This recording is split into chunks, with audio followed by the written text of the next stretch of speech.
खबरों का सारथी। नमस्कार, खबर उत्तराखंड में आपका स्वागत है। मैं हूं आपके साथ राहुल चौहान। खबरों बढ़ने से पहले एक नजर आज की अहम सुर्खियों पर। सीएम धामी का मेधावियों से सीधा संवाद, मुख्यमंत्री ने दी मेधावियों को बधाई। सीएम ने मेधावियों के परिश्रम को सराहा। महिला आरक्षण पर देवभूमि की सियासत में उबाल, हरीश रावत के बयान पर भाजपा का पलटवार, भाजपा कांग्रेस में जुबानी जंग तेज। हल्द्वानी बार एसोसिएशन का शपथ ग्रहण संपन्न, 11 पदाधिकारियों ने ली शपथ। न्यायमूर्ति राकेश थपलियाल ने दिलाई शपथ। देहरादून में कांग्रेस मुख्यालय में जयंती कार्यक्रम, पूर्व मुख्यमंत्री बहुगुणा की 107वीं जयंती, कांग्रेस प्रदेश अध्यक्ष गणेश गोदयाल ने किया याद। उत्तरकाशी के छात्रों का शानदार प्रदर्शन, राज्य टॉप 10 में 3 मेधावियों की जगह। ईशांत कोठारी राज्य में दूसरे स्थान पर, मेहनत से छात्रों ने बढ़ाया जिले का मान। देहरादून में सीएमओ ने आशा डायरी का अवलोकन किया, मातृ स्वास्थ्य सेवाओं की समीक्षा की गई। गर्भवती महिलाओं की निगरानी पर जोर, आशाओं को ड्यू लिस्ट अपडेट रखने के निर्देश। के न्यूज खबरों का सारथी। सीधे लेकर चलते खबरों के विस्तार में। खबर देहरादून से है। उत्तराखंड विद्यालय शिक्षा परिषद रामनगर नैनीताल द्वारा शनिवार को घोषित किए गए हाईस्कूल एवं इंटरमीडिएट परीक्षा परिणामों के बाद प्रदेश में उत्साह का माहौल है। इस अवसर पर मुख्यमंत्री पुष्कर सिंह धामी ने व्यक्तिगत रूप से मेधावी विद्यार्थियों से दूरभाषा पर वार्ता की और उन्हें उनकी शानदार सफलता पर हार्दिक बधाई व शुभकामनाएं दी। मुख्यमंत्री ने परीक्षार्थियों में शीर्ष स्थान प्राप्त करने वाले छात्र छात्राओं से फोन पर बात कर उनके भविष्य के लक्ष्यों के बारे में जाना। उन्होंने कहा कि इन बच्चों ने अपनी मेहनत से न केवल अपने परिवार का बल्कि पूरे राज्य का मान बढ़ाया है। अगली खबर देहरादून से। महिला आरक्षण को लेकर उत्तराखंड की सियासत गर्मा गई है। कांग्रेस के वरिष्ठ नेता हरीश रावत ने भाजपा पर हमला बोलते हुए उसके डीएनए को आरएसएस से जोड़कर महिला विरोधी बताया। इस बयान पर भाजपा की ओर से प्रदेश प्रवक्ता कुंवर जपेंद्र सिंह ने पलटवार किया। उन्होंने कहा कि यदि भाजपा में आरएसएस की विचारधारा काम करती है तो वह राष्ट्र और सनातन के हित में है। भाजपा प्रवक्ता ने कांग्रेस पर निशाना साधते हुए कहा कि कांग्रेस का मूल एएमओ ह्यूमन से जुड़ा है और पार्टी में परिवारवाद, भ्रष्टाचार और तुष्टीकरण का ही आरक्षण चलता है। उन्होंने यह भी कहा कि हरीश रावत बार बार अपमानित होने के बावजूद कांग्रेस में बने हुए हैं। उन्होंने आरोप लगाया कि कांग्रेस को राष्ट्र और सनातन से कोई सरोकार नहीं है, जबकि भाजपा इन मूल्यों के प्रति प्रतिबद्धता है। चलिए मान लेते हैं भारतीय जनता पार्टी में आरएसएस का जीन काम करता है, तो ये भी पूरे विश्व को पता है। भारतीय जनता पार्टी या आरएसएस राष्ट्रीयता के लिए काम करने वाला, सनातन के लिए काम करने वाला एक ऐसी विचारधारा है जो आज पूरे देश को स्वीकार्य है। लेकिन कांग्रेस का जीन्स कौन सा है? एओ ह्यूम द्वारा स्थापित कांग्रेस, और कांग्रेस जनों में जो जीन्स काम कर रहे हैं वो पूरी तरह से एक अपने आरक्षण को लेकर ही तो काम कर रहे हैं। हल्द्वानी में बार एसोसिएशन चुनाव 28 मार्च को संपन्न होने के बाद आज शपथ ग्रहण समारोह का भव्य आयोजन किया गया। हल्द्वानी कोर्ट परिसर में आयोजित इस कार्यक्रम में न्यायमूर्ति राकेश थपलियाल मुख्य अतिथि के रूप में शामिल हुए, जहां उन्होंने नवनिर्वाचित 11 पदाधिकारियों को पद एवं गोपनीयता की शपथ दिलाई। इस दौरान कोर्ट परिसर में उत्साह का माहौल देखने को मिला। शपथ ग्रहण समारोह में क्षेत्र के तमाम वरिष्ठ और युवा अधिवक्ता बड़ी संख्या में मौजूद रहे और उन्होंने नए पदाधिकारियों का स्वागत करते हुए अपनी उम्मीदें भी जताईं। हमारा ये शपथ ग्रहण समारोह हल्द्वानी बार एसोसिएशन का नई कार्यकारिणी का, इससे पूर्व भी मैं सेक्रेटरी रहा हूँ, वर्तमान में भी मैं हूँ, और इससे निवर्तमान जो हमारी कार्यकारिणी थी उसमें भी मैं सचिव रहा। और हमारा वो जो कार्यकाल था वो भी बहुत बढ़िया, और हमारे जो अधिवक्ता साथी हैं उनकी उम्मीदों पे हमारे ज़्यादा जो कार्य किए गए उन पे हम खरे उतरे। इसीलिए जो है हमारे अधिवक्ता साथियों ने मुझे दोबारा इस पद पे चुन के भेजा है। ये आज अपने हल्द्वानी बार एसोसिएशन के एक सदस्य के सहयोग से मुझे ये अवसर प्राप्त हुआ है, और ये गौरवशाली क्षण है कि इस अवसर के आप सभी लोग साक्षी बन रहे हैं। और हमारे बीच में आज प्रशासनिक न्यायाधीश हाईकोर्ट के हमारे न्यायमूर्ति हैं राकेश थपलियाल जी, वो शपथ आज हमें दिलाएंगे। माननीय जिला महोदय यहाँ पे होंगे। बार एसोसिएशन के नवनिर्वाचित साथियों को बहुत बहुत बधाई देना चाहूँगा। संघर्षों का बहुत बड़ा एक नाम है और वर्तमान में जो कार्यकारिणी है, मैं समझता हूं कि जिन्होंने संघर्षों पे, अधिवक्ता हितों पे अनवरत एक कार्य किया है, उसका परिणाम आज प्रमाण के तौर पर देखने को मिल रहा है।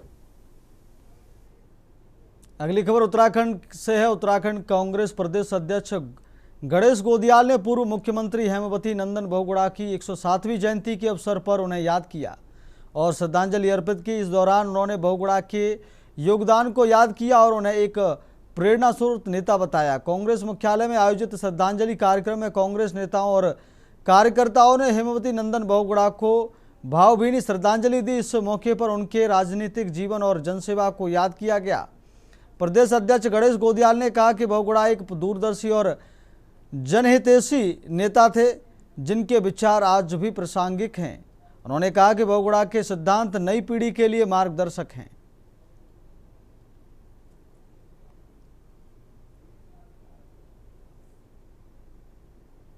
स्वर्गीय हेमावती नंदन बहुगुणा जी को हम सब लोगों ने याद किया। वो पहाड़ के वास्तविक रूप में सपूत थे। पहाड़ का दर्द उनके मन में पहले से रहा और उन्होंने एक पहाड़ी होने का उनका, वो कहते थे कि हिमालय टूट सकता है पर झुक नहीं सकता, लेकिन हिमालय टूटकर भी मैदानों को जीवन देता है। मैदान में उपजाऊ जमीनें तो हिमालय टूटकर पैदा करता है। तो इसलिए उनका ये विचार बहुत बृहद और बहुत बड़ा विचार था और वो हिमालय के समान ही बिल्कुल मजबूत इच्छा शक्ति रखने वाले शख्सियत थे। हम सब आज इस मौके पर उन्हें सादर श्रद्धा सुमन अर्पित करेंगे। अगली खबर उत्तरकाशी से। उत्तराखंड बोर्ड हाईस्कूल परीक्षा परिणाम में जिले के मेधावी छात्र छात्राओं ने शानदार प्रदर्शन करते हुए नया कीर्तिमान स्थापित किया है। जनपद के 3 विद्यार्थियों ने राज्य की टॉप 10 सूची में स्थान बनाकर जिले का मान बढ़ाया है। जारी परिणामों के अनुसार ईशांत कोठारी ने 500 में से 490 अंक प्राप्त कर राज्य में दूसरा स्थान हासिल किया। वहीं प्रांजल सिंह ने 484 अंकों के साथ 5वां और रानी ने 483 अंकों के साथ 6ठा स्थान प्राप्त किया। विद्यार्थियों की इस सफलता को उनकी कड़ी मेहनत और शैक्षणिक उत्कृष्टता का परिणाम माना जा रहा है। जिलाधिकारी प्रशांत आर्य ने सभी सफल विद्यार्थियों को बधाई देते हुए उनके उज्जवल भविष्य की कामना की है और कहा कि वे आगे भी इसी तरह सफलता हासिल कर जिले का नाम रोशन करते रहेंगे।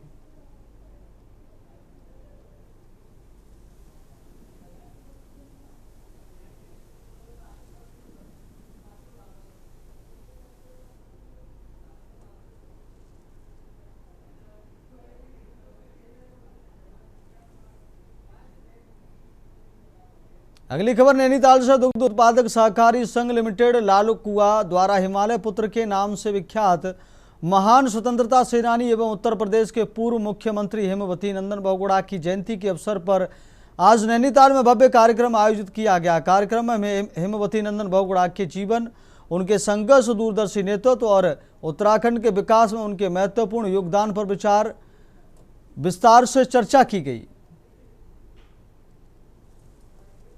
दुग्ध संघ के अध्यक्ष सम्मानित मुकेश बोरा जी का बहुत बहुत आभार धन्यवाद करती हूँ कि हमने आज हेमावती नंदन बहुगुणा जी की 107वीं जयंती भी यहाँ पर मनाई।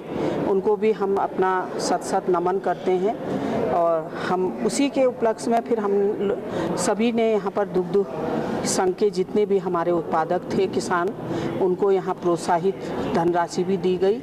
विगत कई वर्षों से महान स्वतंत्रता संग्राम सेनानी और उत्तर प्रदेश के पूर्व मुख्यमंत्री और केंद्र सरकार में भी जो विभिन्न पदों पर रहे हैं, साथ ही जिन्हें पूरे देश में हिमालय पुत्र के रूप में जाना जाता है, स्वर्गीय हेमावती नंदन बहुगुणा जी की 107वीं जयंती मनाने के लिए यहाँ पर एकत्रित हुए हैं। मुझे बड़ी खुशी है कि आज बेताल घाट सहित जनपद के दूर दराज से प्रत्येक गांव की महिलाओं का प्रतिनिधित्व दुग्ध उत्पादकों की यहाँ पर हुआ है। बढ़ते अगली खबर की तरफ। उत्तराखंड हाईस्कूल और इंटरमीडिएट बोर्ड परीक्षा 2026 का रिजल्ट घोषित हो गया है, जिसमें प्रदेश स्तर पर हाईस्कूल में चौथे और इंटरमीडिएट स्तर पर तीसरे स्थान पर रहा अल्मोड़ा। जिला अल्मोड़ा में विवेकानंद इंटर कॉलेज रानी धारा की बात करें तो यहाँ 232 छात्रों ने हाईस्कूल की परीक्षा दी थी, जिसमें से 229 छात्र उत्तीर्ण रहे। वहीं इंटरमीडिएट में 188 छात्रों ने परीक्षा दी थी, जिसमें से 175 छात्र उत्तीर्ण रहे। विद्यालय के प्रधानाचार्य आलम सिंह उनियाल ने जानकारी देते हुए बताया कि इस बार विद्यालय का परीक्षाफल हाई स्कूल में 98.02% तथा इंटरमीडिएट में 93.94% रहा, जबकि 6 छात्रों ने इंटरमीडिएट और 4 छात्रों ने हाई स्कूल में प्रदेश वीरता सूची में अपना स्थान बनाया है।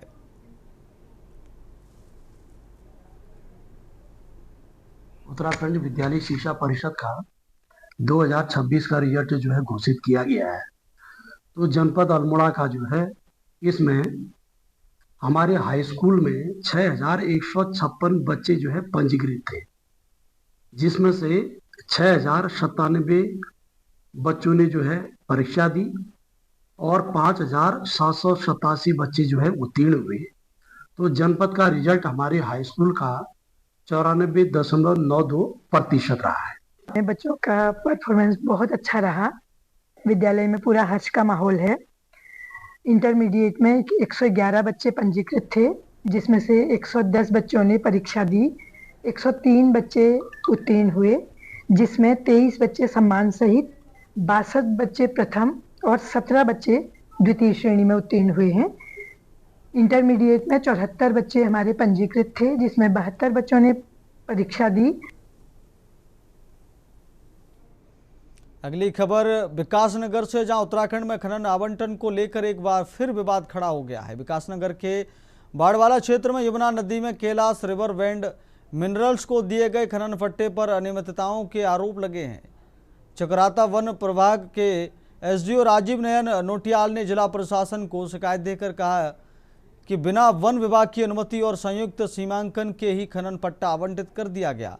आरोप है कि इस दौरान 200 से अधिक रनवे जारी कर खनिज का परिवहन भी किया गया। वन विभाग का कहना है कि पूर्व में इसी क्षेत्र में निरीक्षण के दौरान विवाद और मारपीट की घटना भी हो चुकी है, जो फिलहाल न्यायालय में विचाराधीन है।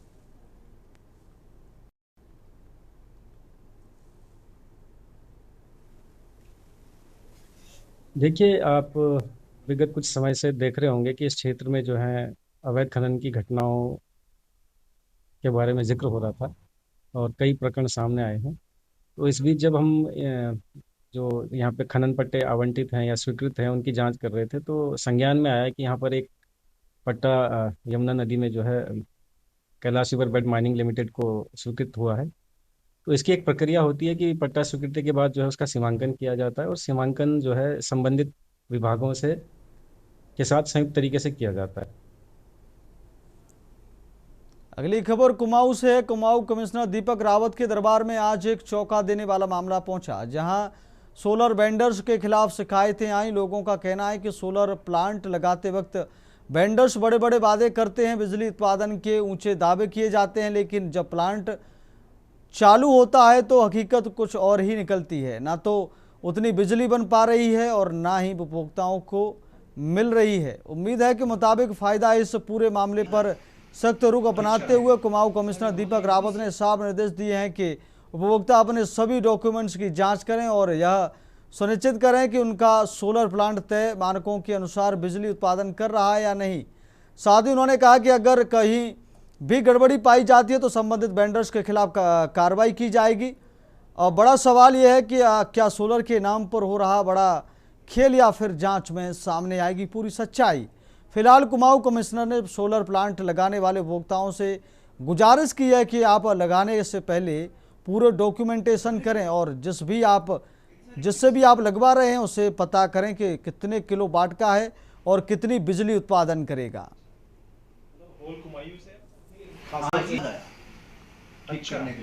अरे वो तो यूपीसीएल वाले वहाँ पे गए थे, यूपीसीएल ने बताया आपका तो उतना प्रोडक्शन ही नहीं होगा।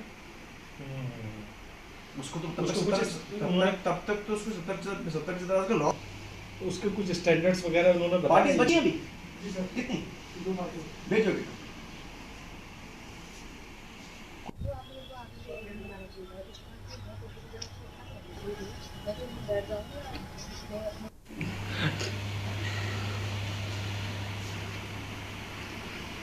सर सोलर मैं इनफैक्ट जनता मिलन में पा रहा हूँ कि काफ़ी शिकायतें आ रही हैं जो वेंडर्स ने अलग अलग जगहों पे अलग अलग सोलर स्कीम्स में, चाहे वो रूफटॉप पे हो या अन्य कोई सोलर हो जिसमें कि बिजली का उत्पादन होता, वैसी स्कीम्स में सोलर रूफटॉप्स के उपकरण लगाए उसमें ये देखना बड़ा ज़रूरी है कि जितनी उसमें बिजली बननी चाहिए, जो उत्पादन होना चाहिए, वो वाकई हो रहा है या नहीं हो रहा है। और ये जिम्मेदारी जिसके माध्यम से आपने इसको लगवाया है, जो वेंडर है, ये उसकी है कि आपके बीच जो अग्रीमेंट हुआ है उसमें समय अवधि लिखी हुई है कि कितने निर्धारित समय पे उसको इंस्पेक्ट करना है।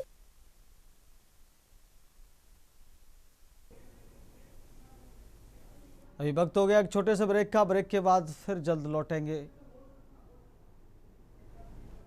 ब्रेक के बाद फिर आपका बहुत स्वागत है खबर उत्तराखंड में। और बढ़ते हैं खबरों में।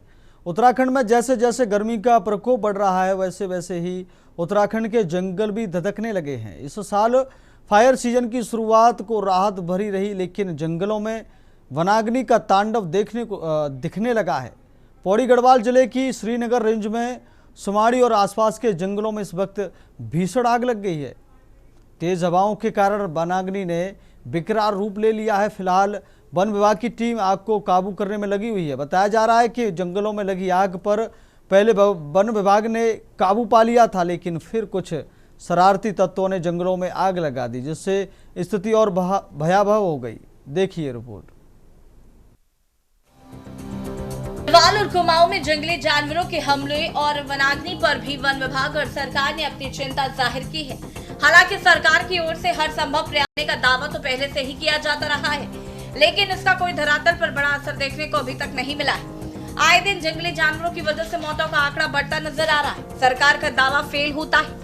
बीते दिनों वन विभाग के वन मंत्री के साथ बैठक भी की गई। उक्त विषयों पर चिंता भी जाहिर हुई, लेकिन उसका कोई व्यापक असर दिखाई नहीं दे रहा है। वहीं इस पूरे मामले पर विपक्ष ने सड़क से सदन तक सरकार को घेरने की रणनीति बनाने की बात कही है। विपक्ष का मानना है कि वन महकमे में कानों पर जूं तक नहीं रेंग रही और आज भी प्रदेश में इन जंगली जानवरों के साथ आए दिन मानव को अपनी जान देकर सामना करने को मजबूर होना पड़ रहा है। और गांव में कल एक शादी थी, मैं भी उस शादी में सम्मिलित होने यहाँ पर आया था। तो वहाँ पर शादी जैसी शाम को शादी ख़त्म हुई तो ये वहाँ से अपने घर को लगभग, शादी से हमारे घर की दूरी यहाँ पर लगभग आधा किलोमीटर है, उससे ज़्यादा 500-600 मीटर की दूरी पर है। और बीच में एक घर और था, उसके पीछे से कहीं से इसको जब सुबह मेरे पिताजी डेयरी दूध लेने जा रहे थे तो उन्होंने इसका गिरा हुआ फ़ोन देखा वहाँ पर। तो जब फ़ोन देखा तो क्योंकि रात भर वो घर नहीं आया था, ऐसा होता है कभी कभी गांव में, ऐसा शादी का माहौल था, हमने सोचा कि उन्हीं के घर में रात को रुक गया हो। तो सुबह जैसे ही मेरे पिताजी ने फ़ोन देखा, फिर इसकी ढूंढ खोज शुरू करी। उसके एक खेत नीचे फिर इसका एक पैर का जूता मिला। उसके बाद फिर सब लोग यहाँ पर, गांव के लोग इकट्ठा हुए और सब लोगों ने मिलजुल के यहाँ पर ढूंढा। तो लगभग 100-200 मीटर की दूरी पर ही क्षत हालत में उसका यहाँ पर शव बरामद हुआ है। इस दिन में ये तीसरी घटना है। पहले सूर्या गाँव पर हुई, दूसरा जोली गाँव पर हुई, तीसरी भदुनी पर हुई। और लगातार ये मानव वन्य जीव संघर्ष बढ़ता जा रहा है। लेकिन कहीं ना कहीं इसमें वन विभाग बहुत ज़्यादा मैं दोषी मानता हूँ, क्योंकि जहाँ हम लोग पलायन कर रहे हैं, गांव में महिलाएं बचे हैं या कुछ युवक बचे हैं, वो लोग अगर दैनिक काम के लिए अगर घर से बाहर नहीं निकलेंगे तो कहाँ जाएंगे। तो मेरा तो ये मानना है कि जिस प्रकार से ये चल रहा है, मानव संघर्ष चल रहा है, तो उसमें हम लोगों को कहीं ना कहीं इन जानवरों को या तो गांव से दूर करने के लिए वन विभाग को आगे आना चाहिए, या गांव वालों को ही अनुमति देना चाहिए कि कम से कम अपने घर के आसपास जो जानवर हैं आप उनको अपने बाउंड्री के अंदर मार सकते हैं। कुछ ना कुछ ऐसे नियम आना चाहिए। आई है कि भदुनी गाँव में लगभग 35 से 36 साल का 35 to 37 years old Shri Kamal Bisht है, उनका जो है देहांत, मतलब उनका जो है टाइगर से, बाघ से, संभवतः बाघ से हमला करने के उपरांत मृत्यु हुआ है करके। और कल रात से ही वो लापता थे। वहाँ पर एक शादी का एक फंक्शन चल रहा था, तो वो पंडाल के बाहर थोड़ा सा गए थे, उसके बाद वो लापता थे। स्थानीय लोगों ने काफी देर ढूंढ खोज करने के बाद नीचे गधेरे में मिला है। यहाँ पर हमने वहाँ पर फोरेंसिक टीम्स, बीडीएस टीम्स और अन्य पुलिस टीम्स को मोबिलाइज किया है। नगर वन प्रभाग के अंतर्गत ग्राम भदुनी में एक व्यक्ति हैं कमल, जिनका देहांत हो गया है और उनकी बॉडी आज प्राप्त हुई है। तो अत्यंत दुखद घटना है। मौके पे डीएफओ, मैं और माननीय विधायक जी भी उपस्थित हैं और मौके का पूरे इलाके का मेरे द्वारा निरीक्षण किया गया है और अग्रेतर कार्रवाई नियमानुसार उस जंगली जो भी जानवर है वो पोस्टमार्टम की कार्रवाई भी की जा रही है, की तैयारी चल रही है। अगर पोस्टमार्टम होने के बाद सिद्ध हो जाता है तो उसके बाद जंगली जानवर को फिर रेस्क्यू करने की या उसको अंतिम विकल्प के रूप में नष्ट करने की कार्रवाई के लिए डीएफओ साहब प्रस्ताव प्रेषित कर रहे हैं। लगातार वन्यजीव मानव संघर्ष में टकराव की स्थिति देखने को मिल रही है। कुल मिलाकर नुकसान दोनों तरफ का हो रहा है। अब तो विपक्ष के पास भी ये मुद्दा सरकार को चिताने के लिए काफी है। लगातार प्रदेश भर में सरकार के खिलाफ विरोध प्रदर्शन भी जारी है, लेकिन इस समस्या से निपटने का इलाज किसी के पास नहीं है। सरकार सहित वन विभाग का पूरा सिस्टम अब तक मानव वन्य जीव संघर्ष पर फेल नजर आ रहा है। साथ ही वनाग्नि की समस्या भी गर्मी आने से पहले ही नजर आ रही, सत्ता पक्ष सफाई देता नजर आ रहा है और आम जनता को आए दिन जंगली जानवरों के हमले से भी लड़ना पड़ रहा है। इस विषय के चलते प्रदेश के कई इलाकों में प्रदर्शन भी होते दिखाई दे रहे हैं और विपक्ष भी सरकार पर जमकर हल्ला बोलता हुआ नजर आ रहा है। देखिए, हमने जो जंगली जानवरों के हमले हुए और हमारे उत्तराखंड में जनहानि हो रही है, उसके लिए सरकार को प्रस्ताव दिए हुए हैं। उन पर सरकार काम नहीं करना चाहती। हमने प्रस्ताव दिए हैं कि प्रत्येक ग्रामीण जो क्षेत्र में हमारा जो गाँव वासी जो निवास कर रहा है, उसे 4,000 रुपये महीना आप कुत्ते पालने के लिए दीजिए। आपको गाँव में, गाँव की परिधि में आप इलेक्ट्रिक बाड़ लगाइए और जो संघर्ष में उनको क्षति हो गई है, जो मारे जा रहे हैं, उनको कम से कम 50 लाख रुपए आप मुआवजा दीजिए। ये प्रस्ताव उत्तराखंड क्रांति दल के ठोस प्रस्ताव हैं, जिनके बिना आप जंगली जानवरों को रोक नहीं सकते। भी नहीं कर पाई है सरकार दावा भी नहीं कर पाई। सरकार का सब्जेक्ट ही नहीं है ये। सरकार इसमें सोचने को ही तैयार नहीं। अगर सरकार ये कह रही है, मंत्री जी ये कह रहे हैं कि भाई महिलाएं जंगल न जाएं, तो मैं पूछना चाहता हूं कि कल ही महिलाएं जंगल तो नहीं गई थी। पौड़ी में जो महिला कल बाघ का निवाला बनी परसों, वो जंगल तो नहीं गई थी, वो अपने खेत में काम कर रही थी।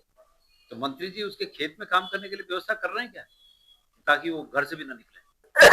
हमें साहब पौड़ी जनपद में नहीं, पौड़ी डिवीजन में वन्य जीव संघर्ष की घटनाएं हमें तो ज्यादा रही है और इसको लेकर के लगातार प्रयास कर रहे हैं। वहाँ पर पौड़ी डिवीजन में डीएफओ से लेकर एसडीओ से लेकर हमारे फॉरेस्ट के सभी कर्मचारी पूरी तत्परता के साथ काम कर रहे हैं। उन्होंने कैंप स्तर पर इसके वर्कशॉप भी लगाई है लोगों को जागरूक करने की, और साथ ही साथ विभाग के द्वारा जिससे सोलर लाइट्स और बुश कटर्स भी गाँव में भेजे जा रहे हैं, ऐसे हॉट स्पॉट को आइडेंटिफाई करके।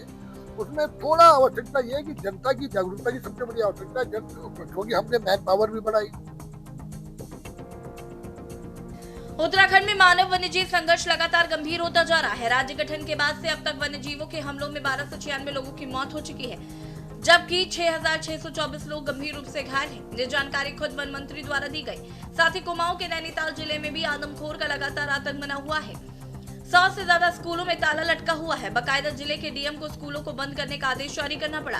अब आप इससे अंदाजा लगा सकते हैं कि वन महकमे ने अपने हाथ खड़े कर दिए हैं। वहीं गर्मियां आते ही वन महकमे के सामने फायर सीजन की शुरुआत में ही वन संपदा को भारी नुकसान होता भी दिखाई देना शुरू हो गया, जिसका अभी तक कोई इलाज सरकार के सामने नहीं दिखाई दे रहा है। ऐसे में आप खुद ही समझ सकते हैं कि आने वाले इस गर्मियों के सीजन में प्रदेश की वन संपदा और वन्य जीव संघर्ष से कितना बड़ा नुकसान होने की संभावना है, जिस पर अभी तक सरकार कोई बड़ा कदम नहीं उठा पाई है।